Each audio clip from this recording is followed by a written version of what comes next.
So when I got the job at High Times, I thought I'd landed just in a catbird seat, the perfect place for me. I'd had an underground newspaper invented myself, and I did most of the work on, and I became like a famous figure, in town. I should say notorious. I was one of the first people I ever arrested for LSD, and they did all that just because I was running this underground newspaper. Every underground newspaper publisher in the '60s was targeted and set up by narcotics agents unless they were an operation themselves.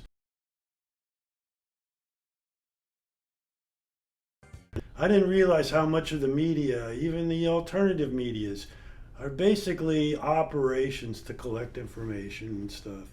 It would take me a long time to figure this stuff out. But anyway, when I came to High Times, I found that the assistant art director had actually been in the Flesh Tones, which was like the greatest garage band of New York City. It's like, when I discovered that, I was like, hey, you want to start a band? And he was like, yeah. So I had been a bass player, but I didn't want to be a bass player anymore. I wanted to be a guitar player, but a rhythm guitar player. I just wanted to play the chords. I didn't want to noodle around or anything, I just like to drive the engine. So we started a band, and I called it the Soul Assassins, because assassin is a word that is based on hashishing.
I started the Cannabis Cup in Amsterdam. It was the only,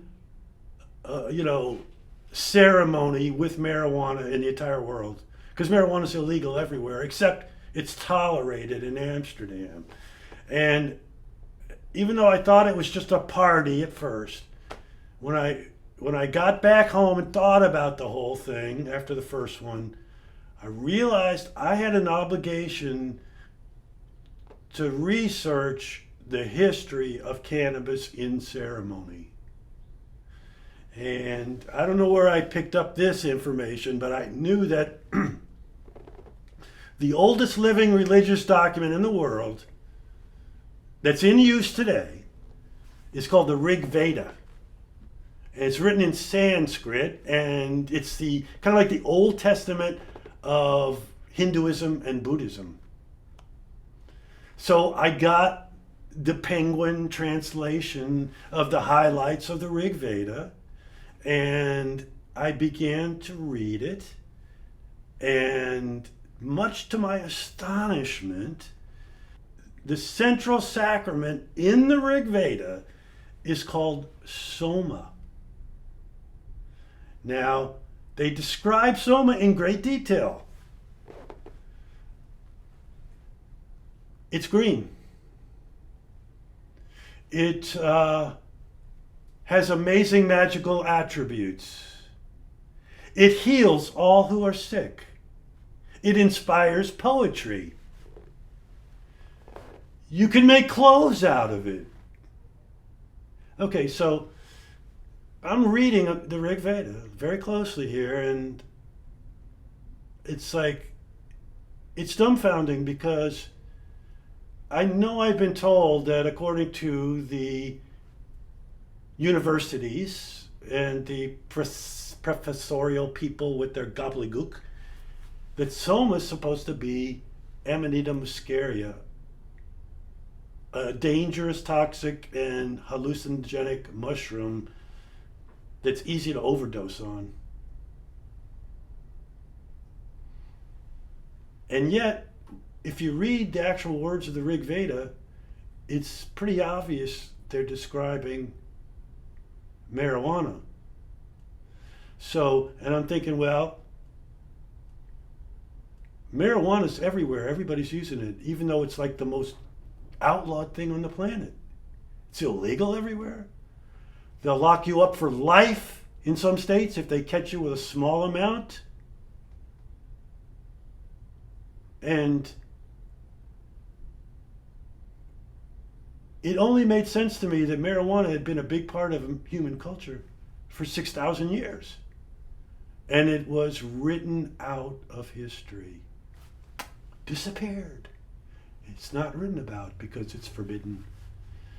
So I was like, this information needs to get out.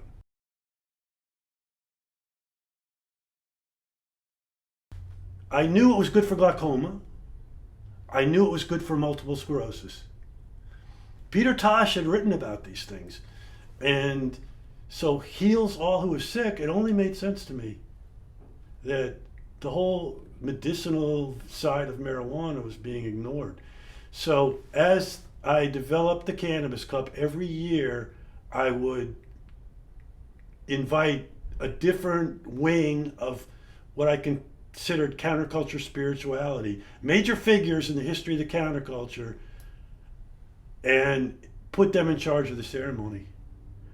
And what I wanted to do was I wanted our ceremonies to evolve a new tradition for ceremonies that would be like a composite of Rastafarianism, Native American culture, pagan religions. It's like I wanted all the people of all the religions and all the cultures to come to the Cannabis Cup where we would create a new thing, a new ceremonial history that could help guide people towards responsible use of cannabis and make it what it was. It's not this party thing. I mean, it can be, but there's so much more going on with this plant.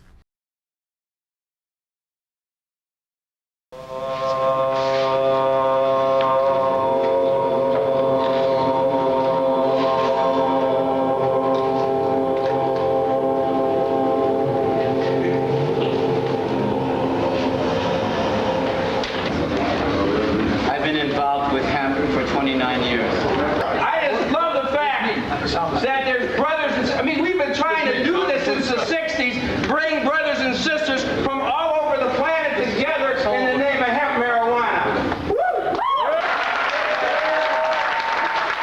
If you make a revolution, make it for fun. Don't do it in ghastly seriousness. Don't do it in deadly earnest. Do it for fun. Don't do it because you hate people. Do it just to spit in their eye. Don't do it for the money. Do it and be damned to the money. Don't do it for equality. Do it because we've got too much equality.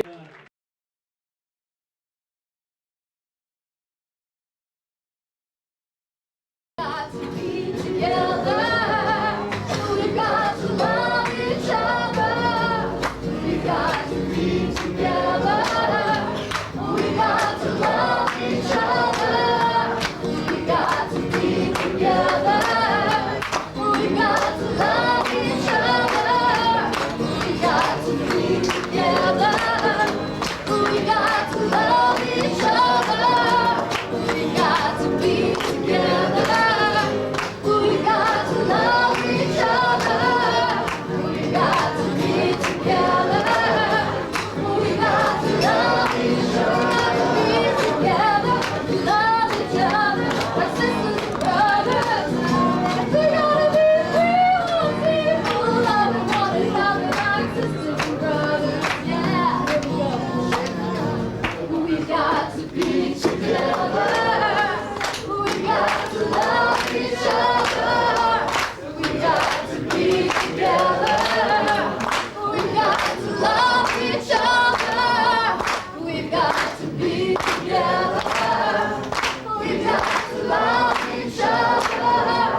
We got to be together. We got to love each other.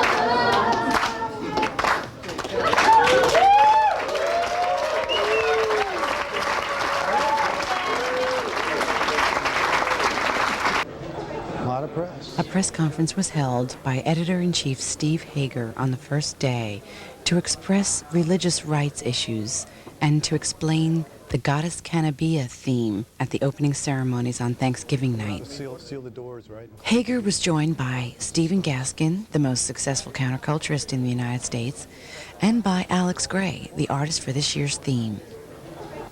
Press showed up from all over the world. The BBC was there, 60 Minutes came. This is a copy of the Rig Veda. It is the oldest living religious document in the world. That 3,000 years ago, cannabis was used in a religious sacramental manner. And that's why we hold these ceremonies, because we're trying to assert our religious rights, which are being denied around the world. We're trying to restore the goddess to the Godhead. And to kiss Cannabia would be to become intoxicated with her sensuous and spiritually enlightening aspects. And here she's making a heart offering of cannabis to the world, as sort of a gift of the Earth Mother. Welcome, United Stoners of the world, Amsterdam! One of the most liberal country in the world now. We're on the holy ground. 25 years ago, the Dutch policy started here in the Melkweg. This is the real stuff from the land of Shiva. Shiva, Shiva, Shiva, Shiva, Shiva, Shiva. Amazing strain, how sweet the taste that saved a wretch like me. I once was lost, but now I'm found. Was blind, but now I see. 'Twas grace that taught my heart to fear, and grace my fears release. How precious did that grace appear,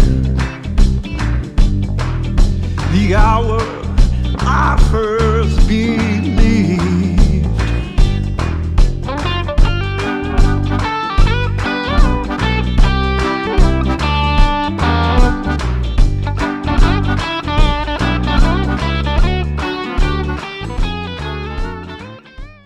over here, though, you got the celebrity judges. And deep and heavy discussion over like what the vibe should be, you know, how it should be presented to the public, etc., and presentation and order of events and all those good little things of production. All the heroes of the pot-smoking world. There they are, ladies and gentlemen. There you go. So that's the next chapter in the amazing heaviness. Here we have one of the, do you mind if we interview? Can we, Triple X Serious Seeds vibe? You've been the Santa Claus of the Cannabis Cup. Not only that, but you grow some pretty killer bud, dude. But AK-47? Because there's a drug war in America. Arm yourself. Bobby Faust here, he's a performer. Judges. And here we have the Cosmic Ladies of the Circus. Performers. It isn't easy being green, okay? Alright, there you go. Look at that smile. You're a leaf? I'm a leaf. You're all leaves. You're gonna dance? This is Mother Nature here. You're Mother Nature? Yes, I'm Mother Earth. I've brought cannabis to you, and I want everyone across the planet to smoke it. That's pretty groovy. Right on, right on.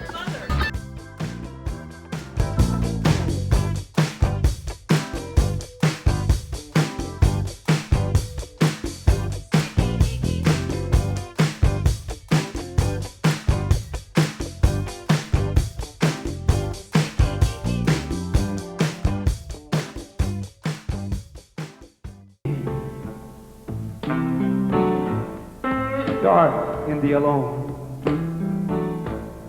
breathless, a heartbeat away. There's a lot of things in our country that's still happening to indigenous people.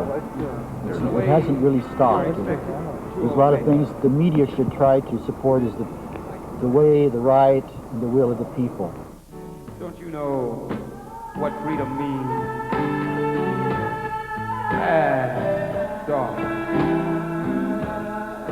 Bad dog.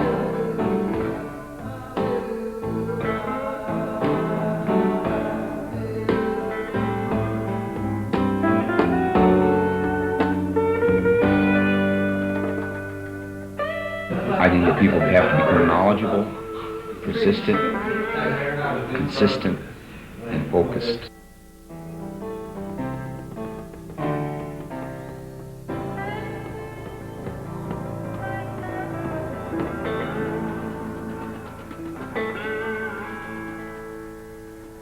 That all the sails and ropes and flags and books and Bibles and maps and laws and a lot of the medicines and the paper and virtually all your homespun was all pot. And they're not going to be taught unless we go out and teach them. The video crew doesn't have their 420 stash. Russell, people are complaining it's 420 and they haven't been given their stash for the day. I have 419 here. Yeah, let's get the stash rolling here. Okay, it's 420, special 420 announcement. The High Time staff can pick up their 420 buds from Russell in the photo shoot room immediately.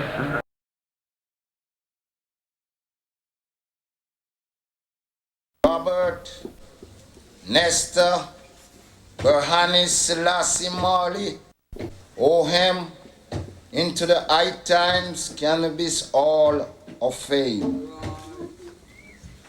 He's the first person to ever be inducted into the Hall of Fame. Father who art in heaven, hallowed be thy name, thy kingdom come, thy will be done on earth as in Zion. Give us this day our daily bread, and forgive us our trespasses, as we forgive those who trespass against us. Lead I and I from all temptation, Emperor Haile I, Selassie I the first, and deliver us from all evil. For thine is the kingdom, and the power, and the glory, forever and ever. Amen. One draw. One draw. I don't know if my brother's here. No one draw. It's 1,000,001 draw. Love you. So bless you and keep you always, Rastafari. Take this a little serious. Yes, okay. This is the Academy Award. Yes. Well, here we go. Get don't have to pass a roach to a viper. He'll take it right out of your hand and go to puffing on it, not even thinking about who had it in his chops before. Where them gone? Some man and woman, them dead and them gone. Some hooligan, some gilligan. Where them gone? Where them gone? Them dead and them gone. Them body gone. Where them gone? Them dirty gone. Where them gone? I am a Rasta man, alone I stand, and it's like one more hooligan stepping in, me sense him in your heart. It's like one more Babylon chopping down me marijuana. It's like one more Gilligan cutting down me good in the car. It's like one more Babylon stepping in me marijuana. Mama never really have time to get vexed. Wicked man never sleep and the good can't rest. The brainwash man fi wear a bulletproof vest. Like them never have God out in them chest. And everywhere I turn I wonder what happen next. All over human rights and they get me perplexed. All the way want cool and relax and flex. And all Babylon want invade me nest. It's like one more hooligan stepping in, me sense of me now. It's like one more Babylon chopping down me marijuana. It's like one more Gilligan stepping in, me good on fire. It's like one more Matilda running in, me marijuana. Yeah, yeah. Oh, them sell the white rock, to them just import this and then them export that. But we not promote no crack, so we love the ganja to the max and we not afraid for talk. So we are not in dreadlocks, wicked man want come spy and infant on the spanker. But me a heart she lost nuts, so me love the ganja to the max and me not stop chat. One more Babylon burning down in this fire. It's like one more hooligan chopping down in this fire. It's like one more Gilligan burning down in this fire. It's like one more Matilda chopping down in this fire. Mama just come here one time to explain. Support ganja weed and we fight cocaine. Cause them the white stone would have wreck out your brain. It make a boy mad and make a girl insane. So give them marijuana and we take away the pain. Heal the nation upon the good ganja train. Papa Babylon fight to boast the profane. Taking the name of Jalad in vain. It's like one more hooligan stepping in, me sense of me now. It's like one more Babylon cutting down me marijuana. It's like one more hooligan running in, me good in the car. It's like one more Matilda stepping in. Now give me a one drop. Who push crack on me block? Conscious man defend the youth from your wicked attack. Like you want a gunshot. So we love the youth to the max and we're not afraid for talk. We are them active bark. See it need water and food. We grow them in a pat. Yeah, yellow, brown, white, black. So we love the youth to the max and we not stop chat. One more Rasta man coming in for chanting for Jah. It's like one more ganja man coming in. Piruta culture. It's like one more Naya man coming in below the Chalwa. It's like one more Kaya man coming up.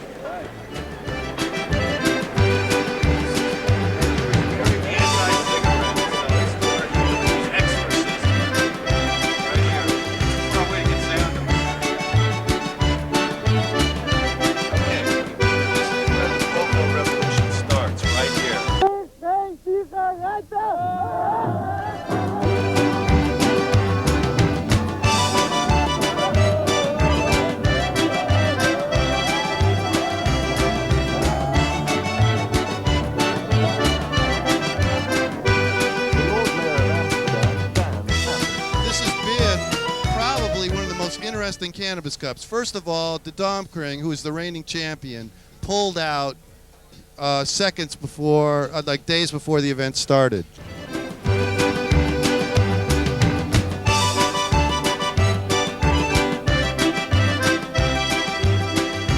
The teasing goes too far. I mean, the teasing costs thousands of guilders. Right. I mean, because our boss wants to win the cup and Arjen wants to win the cup. And they put in thousands and thousands of guilders only to win the cup, and that's not fair to everybody else who can't invest this money. And they know it, all the Amsterdam coffee shop owners, they know it, they can't win. In New York, you have the Yankees baseball team. George Steinbrenner spends more money, will do anything, he gets the world championship. Yeah. Nobody complains. Okay, I mean, that's...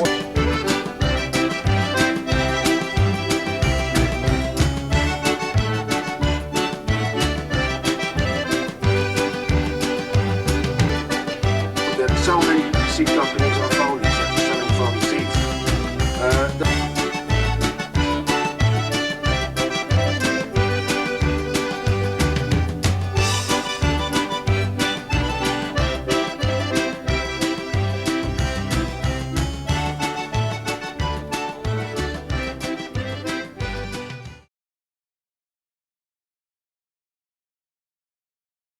Well, I was standing by my window on a cold, cloudy day when I saw Chef Forcade come to carry my blues away. May that circle keep on toking, by and by, rock, by and by. There's a better world awaiting in the sky, rock, oh so high. Well, I noticed the town was lonely, for Chef Rock had gone.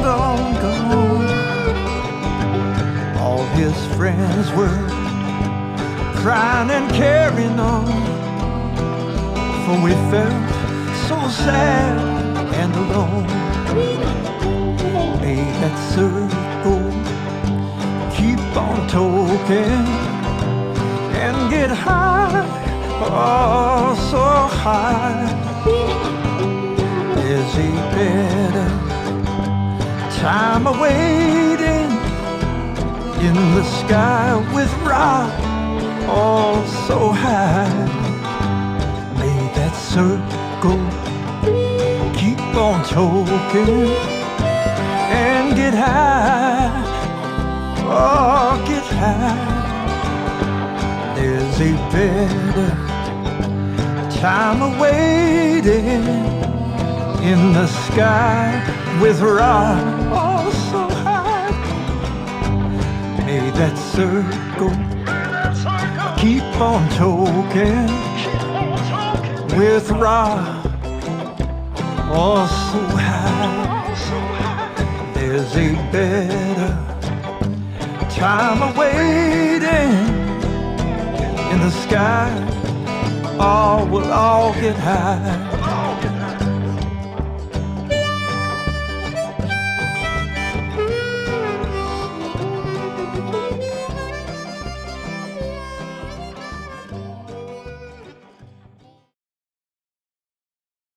It all started with a notice in High Times asking readers to send in videotape.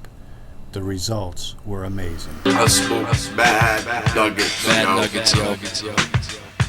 I know my nugget. Know my nugget. Rig. Yo. 3 reasons. Y'all just said me, the expert judge. Cannabis cup joint. I'm coming to smoke you. I paid a man named Wilbur about 12 guilder, hit the lotto of the potto. I was blotto on the spotto. I'm the winner of the sinners. Forget about the pinners. I roll them big and fat, but at home I don't do that. See, the buds are just not the same, you understand?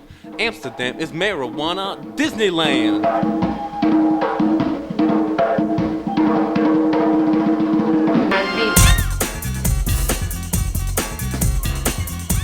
I could be a judge. I can think, talk.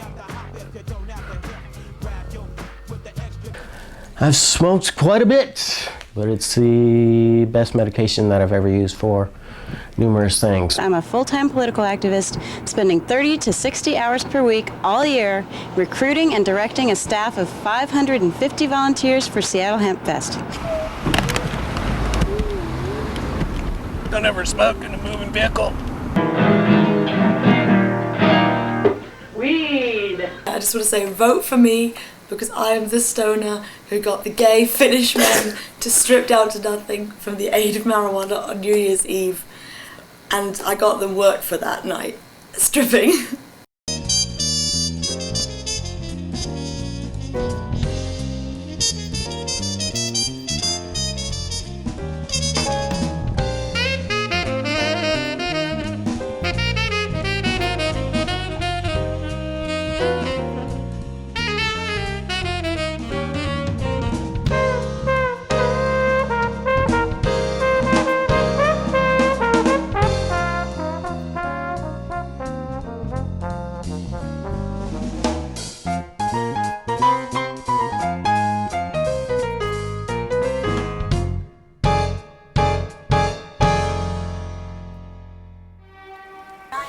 I, Dan Adams, and this is the Gat character here. The afro, the glasses. It's all a character. I thought it'd be funny if I got into this character because he was a pot smoker, but little did I know how much weed I'd be smoking, and it's the best weed in the world. Oh my God, this is seriously the best weed in the world. And I thought I could handle it. I can't handle it. 2:30 p.m. on 11/17/00. I'm seceding from being a castaway. I'm willing to stay at the house, whatnot, but I'm not smoking any more marijuana. I can't handle it. I give up.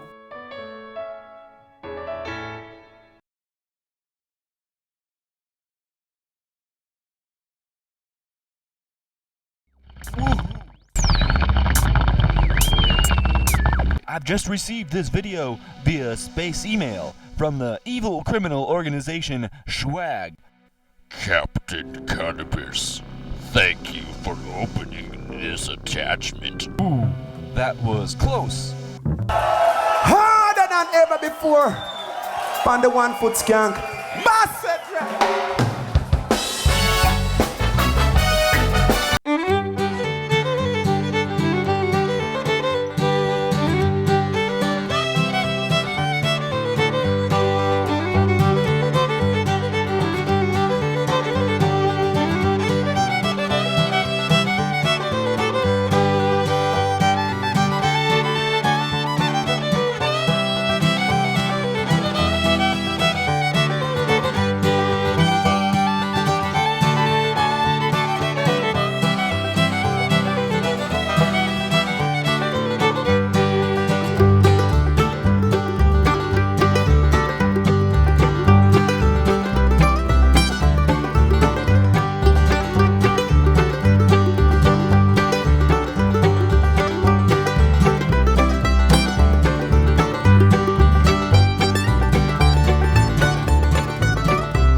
Starting with Morning Glory from Barney's Breakfast Bar.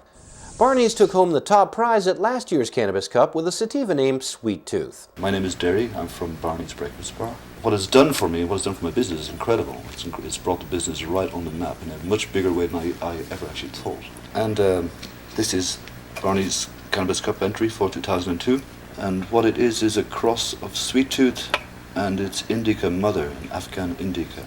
The 26, 7 jars over here, And we're going to try and walk out of here tonight with an idea of what the 3 top strains are.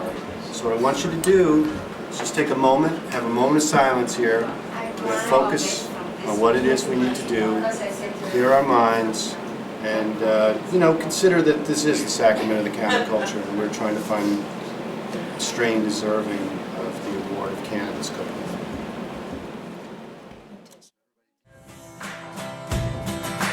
Everybody's talking about Illuminati, Fumati, ball bag, price tag, skull and bone, rubber tone, building 7, unforgiven. All we are saying is give weed a chance. All we are saying is give weed a chance. All we are saying is give weed a chance. All we are saying, everybody, is give weed a chance. Smoking Mary Jane. Welcome to the Conspiracy Cup.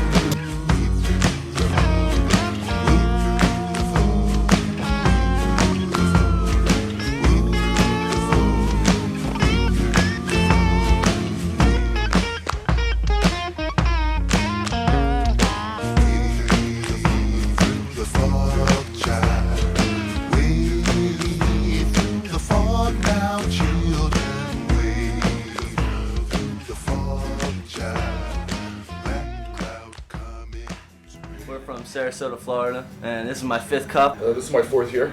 My 1st cup. This is my 1st cup. First time at the cup. First time to Amsterdam. I'm totally in another dimension. Totally relaxed, calm. Hey, are you stoned? Fuck yeah, I am. Say, doctor, can you do something about my searing pain? Well, there is medication, although it's a little controversial. Does it go in the butt? I'm talking about medicinal marijuana. Prescription pot. Texas THC. You want the wizard or the skull? It feels so good. I'm much relieved of my pain in my back. I'm a medical card holder. Hey, have you smoked any pot? Yeah, probably a little bit.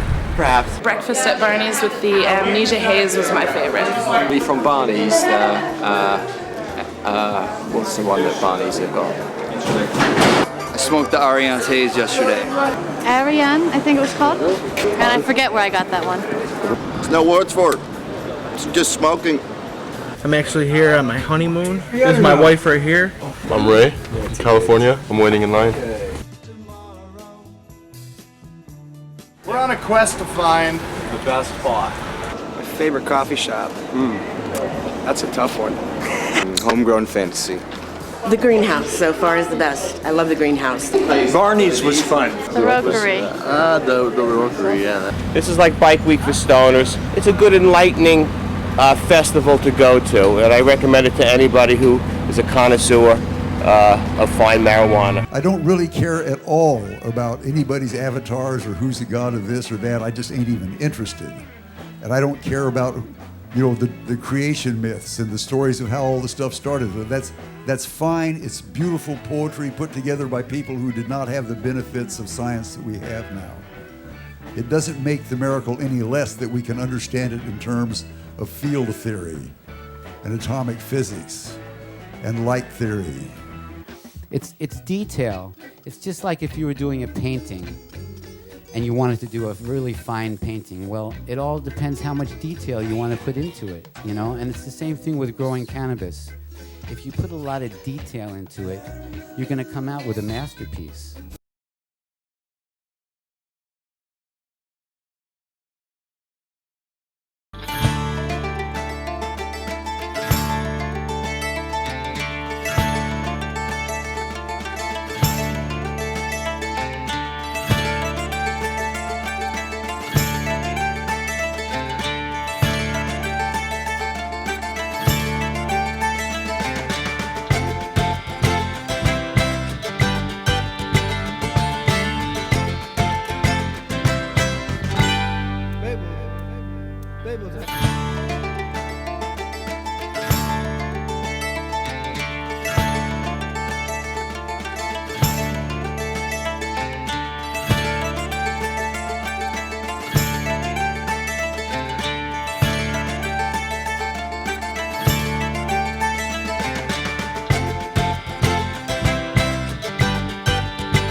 Gonna rock, gonna poke smart. Take a little toke, puff a little smoke. Careful not to choke.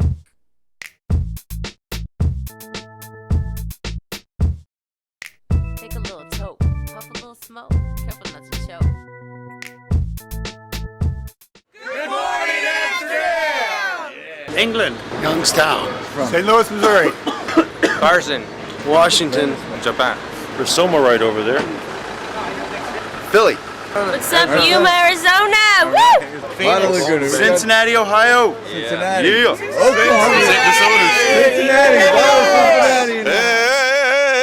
Hey, who cares where you're from? We really don't care, okay? What we really do care about is you getting over to the High Times booth and voting. Stop smoking so much pot, will you? Jesus, get over to the booth.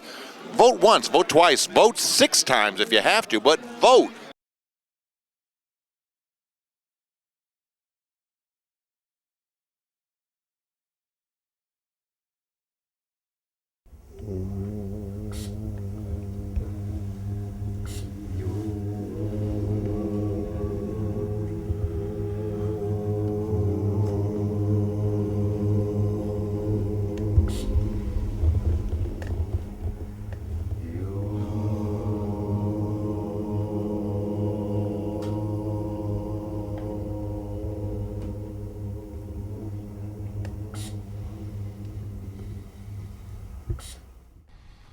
This was wildly successful, and the collection of counterculture celebrities that came over the years, they would know about the history. This is what the Native Americans did. This is what Stephen Gaskin did. This is what, different cultures did, and they would riff on it. They would pick up and do things from it. This is what Rita Marley did when we inducted Bob Marley. This is the way she ran the ceremony. And she did something that became written in stone. After the awards show, she invited all the winners up on stage while she sang one draw. And she celebrated all the winners who had gotten awards. And we had a big group dance party on stage with those people. And that was so impressive and wonderful. That why not do it every year? Only instead of doing one draw, we did a song that was totally made up on the spot. That would be improvised, just out of that moment, just like whatever popped out of the band would become like what we did. And that also worked a lot of the time. People would write songs that were amazing, and and the energy of this ceremony was epic. And so I went from being a garage rocker who was, wearing Beatle boots and black leather jacket and playing rhythm guitar and 3-chord rock, and I still was doing that sort of, but at the same time now I was putting together a improvisational band that could play any style of music, and I wasn't going to be in the band, and I was just going to be the director of the band. And this kind of took over my life, because I felt this mission of explaining the history of cannabis's primary role. If it helped create Buddhism and Hinduism, then people ought to know that, So many years later, after I'd been armchaired out of the Cannabis Cup and they discarded all my 20-year history of trying to invent this ceremonial culture, just trashed it instantly, and just we're basically trying to get rid of the people that liked what I was doing. They didn't want them around. They thought I was trying to start a cult with me as the cult leader, and they thought I had all these robots that would do anything I'd say, because all these hundreds of people did show up that wanted to be in the improvisational ceremony. And they weren't my robots. These were people that just knew what I was doing.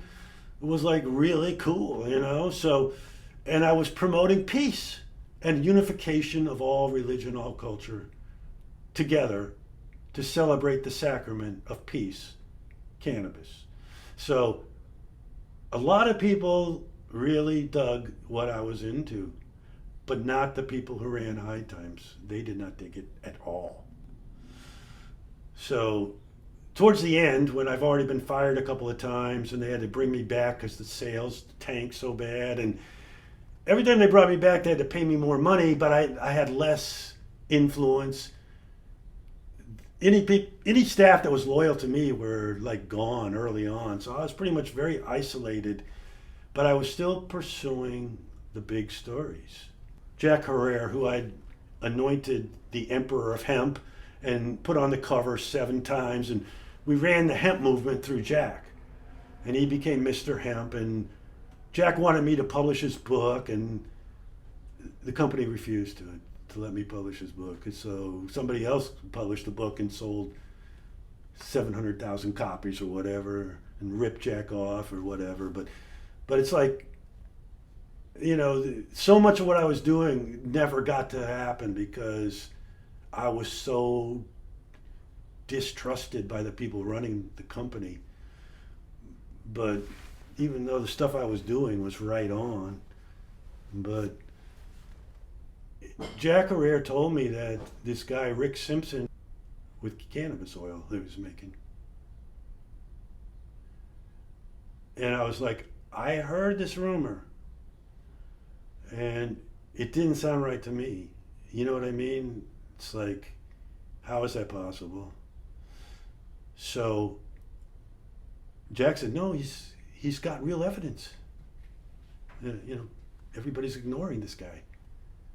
So I got on a plane and I flew to Nova Scotia, and I got off, and I think I was wearing a High Times t-shirt, and I had probably a hat on, which I can't find around here, but it was my Temple Dragon hat, which my production crew all had a look. We had hats and jackets and baseball jerseys, and you know, it's like they all had our emblem on it, which was taken kind of amalgam of Native American religion and you know, and pagan ideas and stuff, and you know, so it basically showed a dragon head with wings coming out the way Native Americans would do Thunderbirds, but it was a dragon head, and the tail had like a marijuana leaf at the bottom and stuff, and it's like an upside down marijuana leaf. Nobody did that but me for a long time.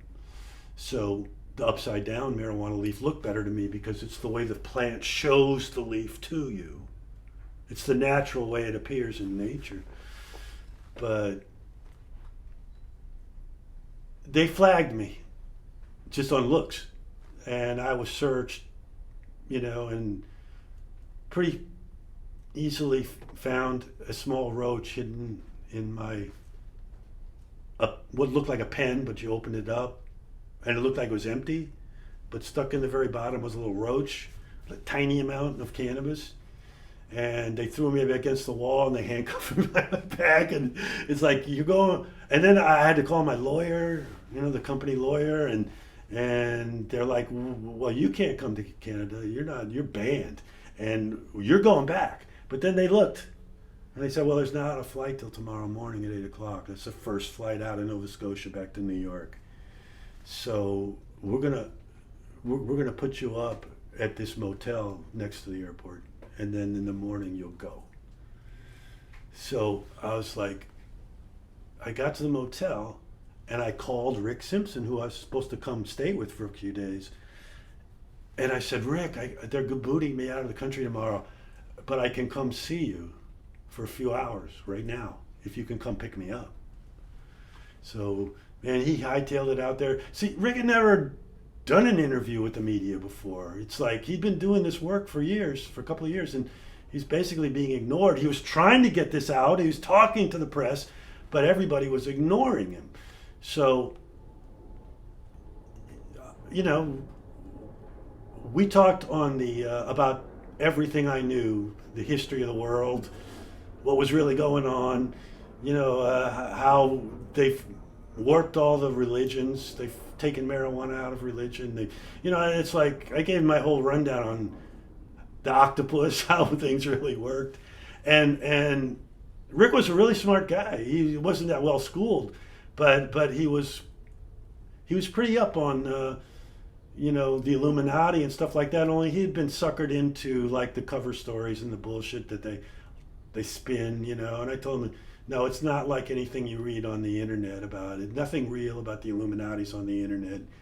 It's just a phony story, or they say it never existed. You know, they don't give you any real information. But so like they don't tell you it was the Jesuits trying to penetrate Freemasonry.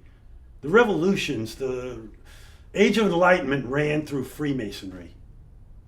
And in order to subvert that, royalty and religion had to subvert that because they were trying to say everybody's equal. You know, the people that say they're royal, they're not royal, they're nothing. You know what I mean? And, you know, it's like the religions are all phony. You know what I mean? So it's like the Jesuits had a lot of money and power, and they were running trade all around the world and stuff. So they had to get their hooks into Freemasonry in order to like misdirect people and stuff. So in his like pickup on the way to his house, it's like a 2-hour ride or something.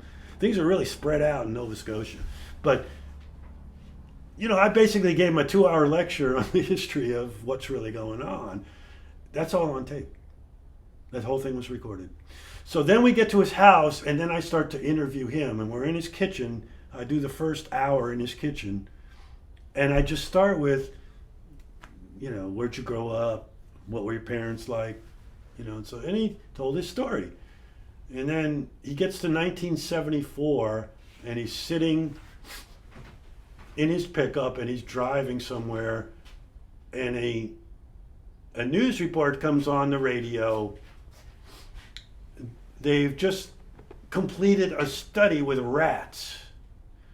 They gave rats cancer, and then they gave them mega doses of marijuana, real marijuana, from the place. The only place you could get it was, I think, down south somewhere, maybe Tennessee or something. They had like a compound surrounded by razor wire where they grew marijuana plants. And once in a blue moon, somebody could get that for a study.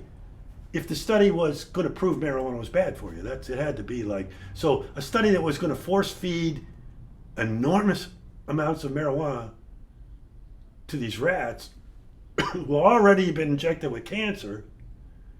This looked like a good study because, hey man, these rats are going to die fast. And we're going to have the evidence we need to show you how dangerous this plant is. That's why we can lock people up for life for holding like a half ounce in their house or something. So this is 1974. And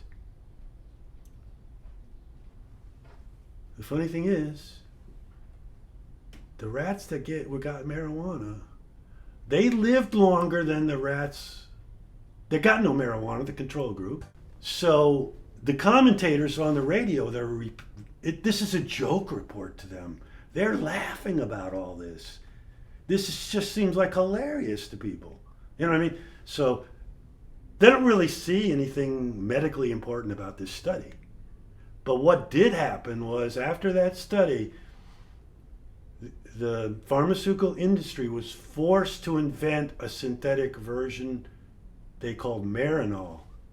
They say, so if you want to study medicine, you have to use Marinol. We won't give you access to real marijuana. Because he had a brain injury and he had ringing in his ears and he couldn't sleep, and he had a very serious issue from having his head hit really hard, and his whole life quality just went down the tubes with that. And he wanted to try marijuana, and the doctor wouldn't give it to him. So when you get to stage 4, it's like, okay, write your will, and that's it. We're at the end of the line now. So he had a few people with like advanced cancers, and he put them on the oil. The RCMP came and arrested Rick confiscate all his plants, all his oil, and threaten him with like decades in jail if he doesn't stop doing this. I interviewed some of the neighbors, some of the people that knew what had happened, knew what Rick was up against, that they were trying to lock him up. And I wrote a story for High Times, one of my last big stories. And I didn't have the clout to get any cover stories anymore. I wasn't the editor-in-chief. I couldn't do that. But I wrote this one, and then I wrote another story about the LSD poisoning of a town in France. These were big stories breaking big ground, both of them. And the marijuana movement got kind of down on me and for this Rick Simpson story. And in fact, I put it up on it was posted on the wall for other people to read before it was published. Somebody contacted Lester Grinspoon, who's a doctor from Harvard, who wrote the book on why marijuana should be used as medicine. He was like the most intelligent person on this subject, really. And he was like, didn't want to see this published because he felt it was going to falsely lead people to think marijuana was going to cure their cancer. And cancer's way too big of a topic to think there's a magic bullet.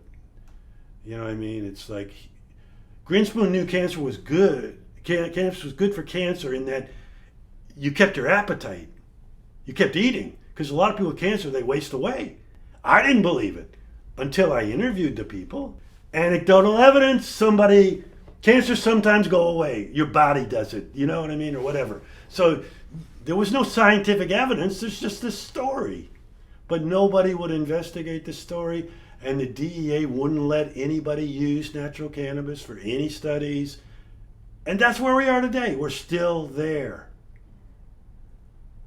And when you think about all the millions of people that have died, they maybe could have tried it, but they didn't know about it. It makes me sick. The information was known 6,000 years ago. Cures all who is sick. It's in the Rig Veda. After I've been doing the Cannabis Cup for 10 years, we've been through 10 ceremonies, and the blueprint for this improvisational ceremony, because I didn't believe in writing things down or running off scripts or imitating any other previous culture. I wanted everything to just come off naturally, unfold. It was, incredibly successful, and I had gone to a Rainbow Family Gathering, which was something that happened in Oregon, outside Portland, Oregon, in 1970, the year after Woodstock. Well, I should say I went to the Woodstock Festival, and I got touched by the vibe. Because before then, I was a real cynical kid, I was like a punk, juvenile delinquent kind of character. Didn't really respect much. And to me, hippies were something that was kind of an invention, you know what I mean? It was like,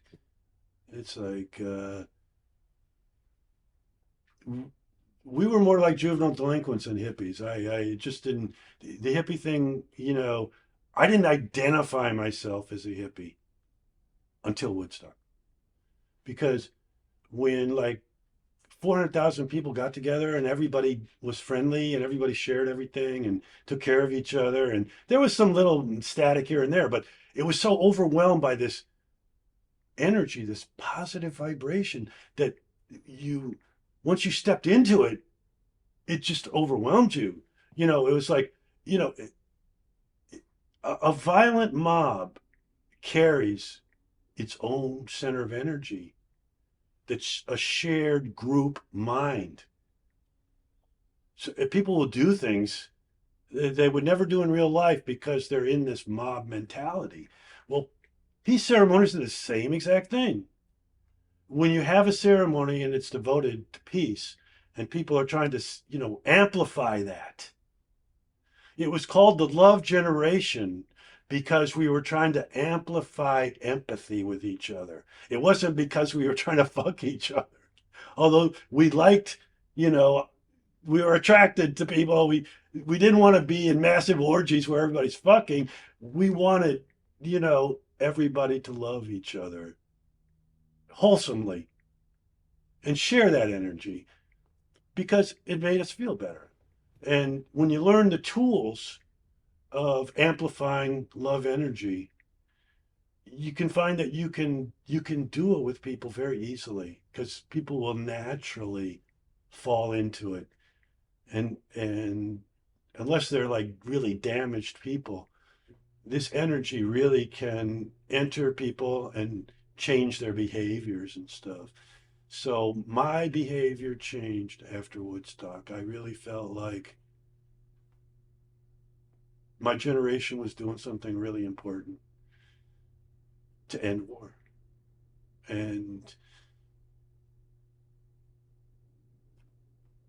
But after 10 years of the Cannabis Cup, this incredible, successful, financially successful, everything successful, publicity successful, content-wise successful. It done wonders for the magazine to elevate it. But I was, taken out to lunch by the owners of High Times, the lawyer and his wife, and they gave me the bad news. They were killing the Cannabis Cup. It's taken up too much of your time. And it really doesn't make any money. It's negligible, and we don't want to put money into it anymore. So they weren't really putting money into it. I was selling tickets and then using the advanced sales to pay whatever I had to pay to get the event off the ground. It never lost money. But my plans, the ceremonies just kept getting more grandiose. Everything was more people, more celebrities, more money being spent. But we were making money to cover it. To me, everything was fine. But to them, no, this must stop now. So, I mean, this is kind of like the most important thing in my life at the moment. So I had to think how to how am I going to save my baby? So what I did was I told him, well, if it's about money, I can do a marijuana event in the United States. Let me do it for 5 years, and in 5 years, it'll be as big as Woodstock. It'll be making millions of dollars a year. But I got to do it for 5 years before it'll happen that big. But I started the Cannabis Cup with 7 people. Okay, now we got 3,000, and they're paying money to attend. It's not a free thing. But if you let me do an event in the United States, 300,000 people in 5 years will be there. So I kind of got him, and then I said, as far as the Cannabis goes, you don't have to put another dime into it. I will license it to an event producer. They'll put it on. They'll run it. And they'll pay you $100,000 a year to do that. This is just stuff I was making up off the top of my head, but I knew that the guy who was doing the travel packages for me, a guy named Mike Esterson, he wanted to take over the event. He wanted to book the acts. He was into music and into being a promoter, and so I knew he could handle it fine, and I knew I could talk him into letting me run the ceremonies, and he would pay my video crew out. The Temple Dragons would be paid out if the event made money, They'd show up for free. They'd run security. They'd run all the cameras. They shoot HBO quality, on all the bands on the stages, like 4-camera shoots. Everything would be live mixed. It could be fed direct to the internet, and we did. Like, I think the second or third year, fourth year, I actually had a live feed on the internet of the bands playing. And these were big bands. We paid money, Mike paid money for bands like Galactic from New Orleans and Patti Smith and I don't know. There's 100 famous bands, mostly bands that were connected with weed in some way. And they were all like overjoyed to play the Cannabis Club. And it wasn't just that they were overjoyed. It's that the ceremony inspired these people. And they did the best shows of their life. And we had video to prove this. The reason I was shooting video of all the ceremonies was because I wanted proof of what we were doing, because I wanted to take it to the Supreme Court and say, we have a religious right to cannabis. This is a culture. It's been going on for a long time. It's like we don't have a Bible because we don't believe in following a book. We believe the Bible is in our hearts, and we go out and do our ceremonies, and it's improvisational. And it's very spiritual, and I have the evidence to prove it. And I can show you how this thing's been going on for 6,000 years. And by the way, the owner, the guy who's running High Times, he's an expert in constitutional law who's conducted a sort of a war with the CIA in cases involving the CIA. He was like Timothy Leary's lawyer until Timothy Leary got arrested after the Weather Underground broke him out of jail. And so he flipped. He said, I'll tell you everything about the Weather Underground. What do you want to know? And because these people, these terrorists, domestic terrorists, these bombers were running around, setting off bombs and shit. I'll tell you whatever you want to know. Just let me out of jail. Okay. So he tells them everything. The most important thing he tells them is, hey, the leader is a guy named Michael Kennedy. He became my lawyer for a while. He's the one who set up the prison break for me. And it's a funny thing. Nothing happened to the Weather Underground. Nothing happened to Michael Kennedy. So when I first took over High Times and it turned around from this sleazy, ridiculous rag to suddenly the cutting edge of so much stuff that's going on in culture and promoting hemp and medical marijuana and all this stuff. And it was a miracle turnaround from a magazine that was losing money to almost instantly the biggest success story. The hottest selling title at Tower Records. The magazine that's on the desk at Vanity Fair and every other cultural magazine in New York is reading my magazine because it's being like plastered in the best spot on all the newsstands in New York City because it's selling like hotcakes. And I was like forbidden to ever talk to the printer or the distributor. The owners didn't want me to meet. These people knew what I had done. They were like, we really want to meet Steve Hager. Look what he's done. No, anybody but Hager will be at your party. They wouldn't say that, but that was what they did. They basically cock-blocked me from meeting the people in the publishing industry that could have offered a door for me to start my own regs. These people are very greedy, so just waving $100,000 for them doing nothing and telling them, I'll have you $1 million in 5 years. This kind of piqued their interest. So, okay, we'll go along with this plan. Okay, so I called the event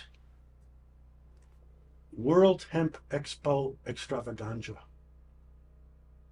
that idea to call it that, I was calling it the World Hemp Expo. But then I went out to, I wanted to do this with Kesey and the Merry Pranksters and the Rainbow Family, which had started in Portland. Kesey's in Eugene. So I'm like, I will go to the Eugene area. I will rent a site. I will throw a rock festival as a peace ceremony, where the point is, on Sunday, we're going to have a silent meditation for world peace. And this is all preparatory to going to the Supreme Court to prove our case. They're going to have to let all the hippies out of jail that are in jail on marijuana charges, because marijuana is protected by a new Religious Freedom Act. And I mean, this was a slam dunk. And I kind of didn't realize it at the moment, but I was untouchable. The cops couldn't come in and disrupt the event. They couldn't harass us. Because if they did, this story that, hey, we're just praying for peace. We're spiritual people. We're here to pray for peace. And part of the ceremony is, we didn't use marijuana in my ceremonies. Like, we didn't have marijuana on the stage. We weren't telling people to smoke marijuana. But we didn't tell them not to. You know, it's like, my thing was marijuana is for adults. So, and I wanted the whole family at the ceremonies. So we had a kid village, which was lifted from the Rainbows. And you couldn't use marijuana, you couldn't smoke there. Cigarettes, no. You know, we're going to keep the kids away from anybody who's smoking. And we're not going to smoke on stage because, you know, kids might see that. So we had a different approach to everything. And we were untouchable. But we were like so heavily under surveillance. They had to find a way to bring this down. So anyway, the event's over. And they decide, like one of the owners, part owners was there because they had to be in charge of the money and stuff. And they got blissed out. They started overpaying everybody. They want to, you know, it's like the vibe, they got zapped by the vibe, like me at Woodstock.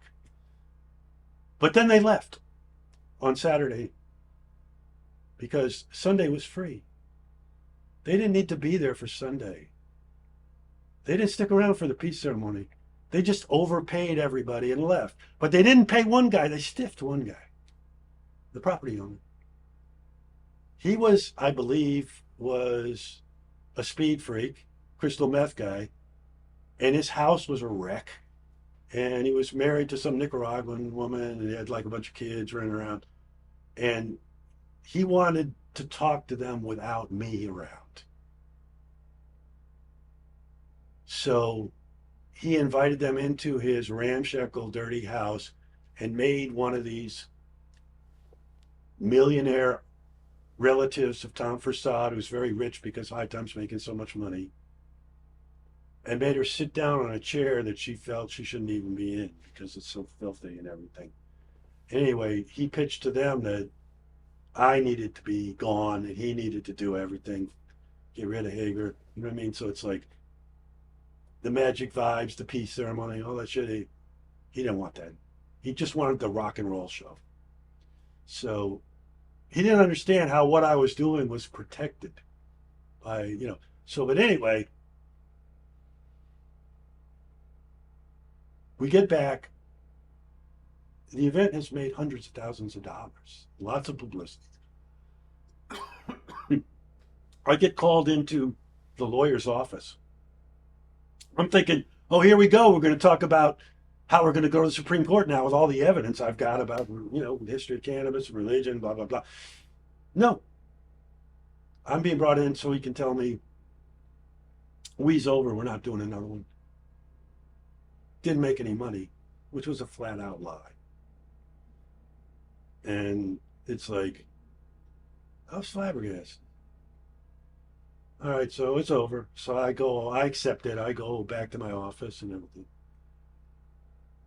couple weeks later, we get a legal notice that we're being sued by the landowner. They stiffed him for $5,000 that they owed him based on the ticket sales because he offended one of the hoity-toities. It's like, these people have so much money, they don't fucking care about making a couple $100,000 off a festival. It's like, you know, she was so unhappy with this guy, she wanted to punish him. So she stiffed him while she triple paid the Rainbows who were working for free. All my volunteers had signed up to work for free. They all got paid money. We could have made a lot more money, but I was happy to see people get paid. Why not? You know, Felipe, the guy that ran Kid Village, I think he ended up with $12,000 for a week's work. You know, so it was crazy. The whole thing went down, and then they kill it, and then we get the legal notice, and then I go see the lawyer again. I say, okay, I can take care of this. I'll tell him that we'll do another one, and he'll drop the suit. So the lawyer doesn't want to do any work. He doesn't want to have to. Anyway, he's got other people to do the legal work. He's just the figurehead, really. You know, I mean, he's in charge, but he doesn't want to carry any weight around. But I knew I could sell the landowner. I didn't like the guy. I didn't want to go back there. But if we went back there, he dropped the suit. And he did.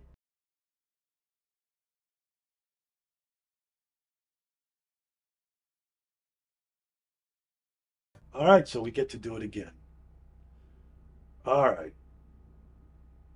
This time, I'm like heavily involved in the contract, so I write it so that if the guy fucks up, I don't have to pay him, he can't sue me or whatever. It's like he's got to fulfill his obligations, and the first obligation is we got to have a fence around the venue, because we didn't have a fence around the venue. People didn't have to pay. What I didn't understand is all I had to do was make the event free. We could have gotten by that way.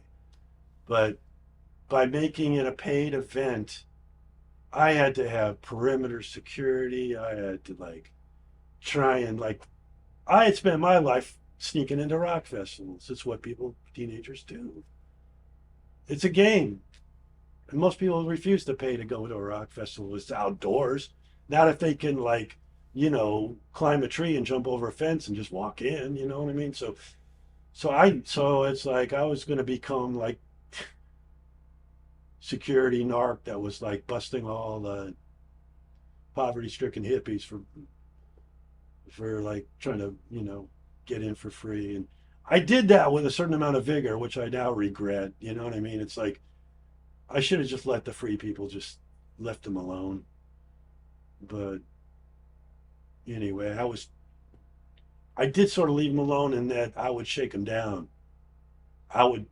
My game was, if somebody didn't have a wristband, which meant they'd never given us any money, I say, hey, don't worry, man. I'll give you this wristband. I have a bunch of them. If you do me one favor, pull out your wallet and show me that you don't have really any money or just have very little and you can't afford the wristband, and it's free. I'll put it on you. So most people wouldn't do that. They would agree just to pay the $10. I'll pay the $10. Okay, it's like I don't have to show you I got $200 on me. You know what I mean? It's like it's okay. So and I enjoyed this game, by the way. It's like I called it the hippie shakedown because I was all happy and friendly, and it's like you come at people with a good energy, throw them a love vibe, stuff like that, and then you sort of sneak in a way to make them pay. It's like, it usually worked like a charm, you know what I mean? But it was a bad movie I was running. It was like, later on, I was like, I was taking advantage of people who were trying to take advantage of me. So, but anyway, so the next time around, it's making a lot more money this time because we've kind of tried to lock down a few things. And the owners their surrogates aren't there, fucking everything up. And it's like they were in charge of selling the wristbands the first year, and what they did was they would snip the end off of the wristband. So at night, there would be hundreds of little snips of wristband. And people would just go collect about 10 of them, tape them together, make a wristband. So half the people walking around with wristbands didn't even pay. Because they want to run the money scene so they can collect the money, but they don't understand how stupid they are. You know what I mean? It's like, oh, we'll just snip this off and leave it on the ground. You know what I mean? It's like, so that's not happening this time around. So anyway, so we made a bundle of money the second time around. And the suit went away. So we get back there, and I get called into the lawyer's office. We're not doing it again. You know, it's like, and they're like, oh, it lost money and it's taking up too much of your time. It's just bald-faced lies, you know, but it's like, there goes my baby. And we agreed you were going to give me 5 years. It was a miracle I got the second year. I had to go back to the drawing room, figure something out. Meantime, local government comes down and seizes the owner's property where I was doing this festival. Oh, I forgot to tell you the good part. After the second festival, Ken Kesey and I went out to Mountain Girl's house. She's got a huge farm. Mountain Girl says, do it here. Do the Wee Festival here. It's a much better location. It's much bigger. It's much nicer. There's a lot more shade. I'm like, oh my God. This means the dead will come. I mean, if Kesey's already down, the Barrick Pranksters are already part of the show. But now we're at Mountain Girls? You better believe the dead would never miss this. So when I go back, I tell the lawyer, Kesey and Mountain Girl want to do it on their property. So he gets really angry at me. He doesn't want another Wee Festival. So they throw a Wee, but they think it's going to be like much bigger than it is. And they spend way too much money trying to blow everything up, get a much bigger sound system, a much bigger stage, you know what I mean? And they didn't have to do that. But what happened is they spent so much money that they went in the hole. Their festivals weren't making a lot of money to begin with. They were barely skating by, but they had money to spend. But they didn't have money to blow things up bigger, you know, so this guy needs to throw a Hail Mary to save himself financially, and he decides he's going to put a grow room in the basement of his house. In fact, the grow room is there during Wee. I was one of the few people that was in the house. And they brought me down to the basement. They showed me their grow room. And they've got like a 12-year-old kid living with them. And I'm like, I don't know what to say to him, but this is kind of sketchy, guys. It's like, if the cops ever come in here and find this, I don't know if I gave him the riot act. Probably not, but it was like, I was nervous about what they were doing. Okay, so after the event, I get a phone call. The cops did come. One of their workers dropped a dime on them. They came in, they found the grow room. They took the kid away and put him into foster care. And they started to file papers, forfeiture, to seize all the property. So I went to the lawyer, and it's like, I actually begged High Times to help these guys. Just with, let's use their case to bring to the Supreme Court to get our religious rights. And maybe they can even keep their kid. I knew it was going to be really hard, but if Michael Kennedy did it pro bono, this might be a slam dunk. High Times wouldn't do anything for him. Michael Kennedy wouldn't do anything for him. It got so desperate, they went so crazy with their kid in foster care that they decided they were going to create the Pot Waco, and they were going to refuse to turn over the property by force of arms. They were kind of hinting at me about this stuff. They didn't. If I had heard this plan, I might have just flown out there to just like calm them down. You know, it's like I knew that plan wasn't going to work. That was not a good idea. And these guys only had my office phone number. And they began frantically calling me after they declared war. And, you know, it's like every day they were leaving messages of what was going on. And I was the only guy they knew that would publicize what was really happening. So I was their man on the outside who could get their message out to the people while they, you know, carried off this insane last stand. And they started by burning down most of the buildings. They said, we're not going to give this to you. We'd rather burn it all. And they burned everything down except the house they were living in. But they said, we're going to burn that too. And, you know, I got a call. The two last calls that were on my message machine in my office. First one was Tom calling me saying, okay, it's a done deal. We're locked and loaded, and we're in the house, and we're waiting for the tanks. And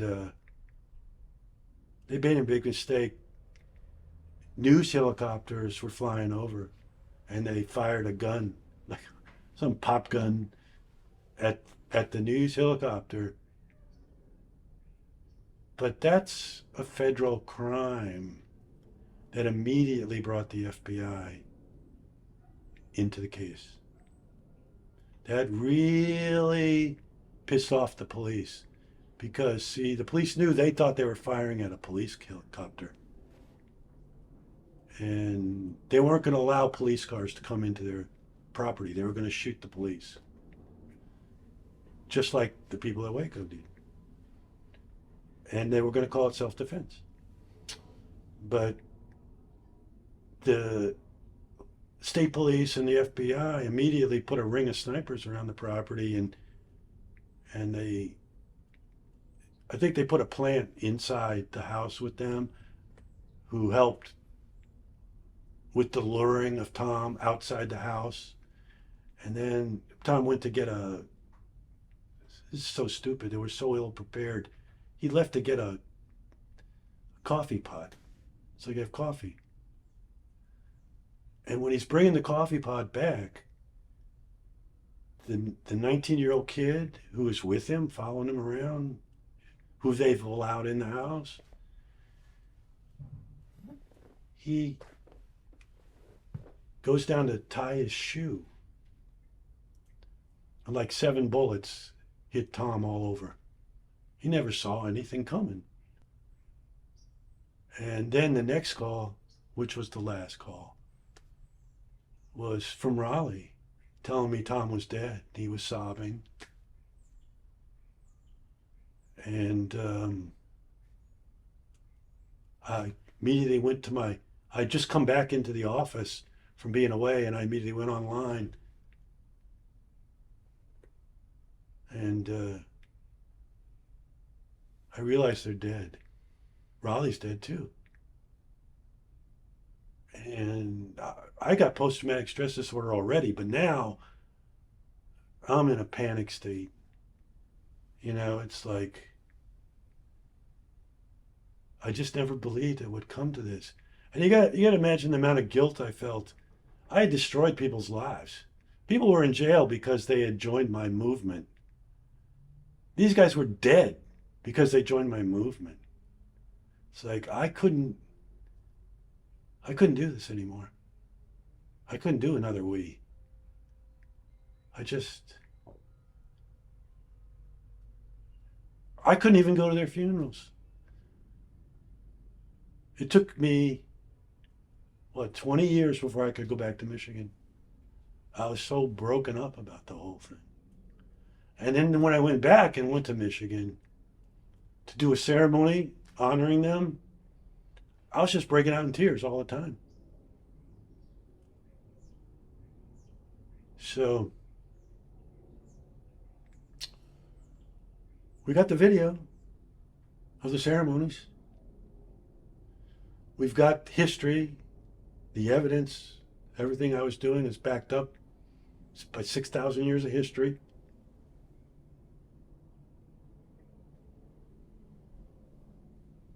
But they basically took me out of the game. And I'm still trying to get past it all. And the thing that really, really, really hurt, they put 7 bullets into Tom all over his head, his body, and everything. Like he was dead within a minute. But with Raleigh, they just hit him in the leg or something and disabled him. And then they castrated him while he was alive and just let him bleed out right in front of him. The snipers are all standing around and they took a trophy. Snipers do that sometimes.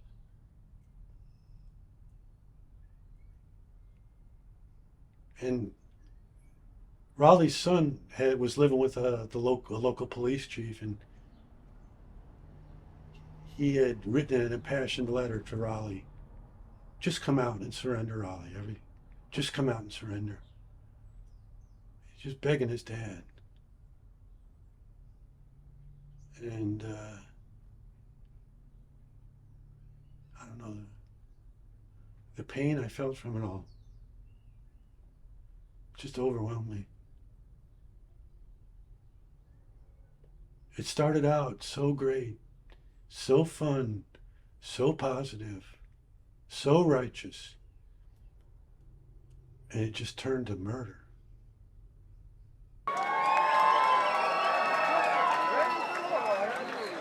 Rick started giving away oil for free, growing it in his backyard. Hundreds of patients he treated for free.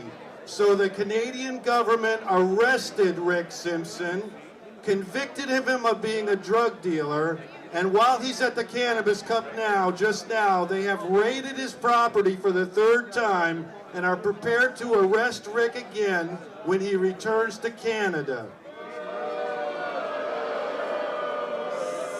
It is unconscionable to treat a saint in this manner. Rick Simpson is the Freedom Fighter of the Year. Rick.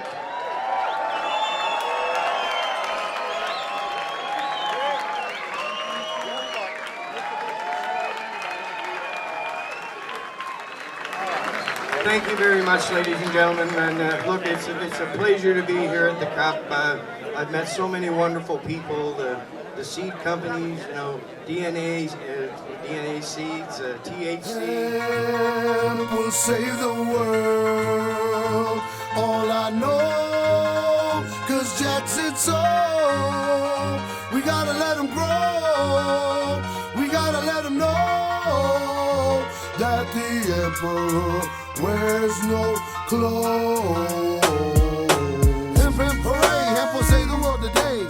Ask Jack here, man, to tell you many ways. $1 billion crop, man, $1 billion pot. All kinds of capital for the country gets got. I want $100,000 to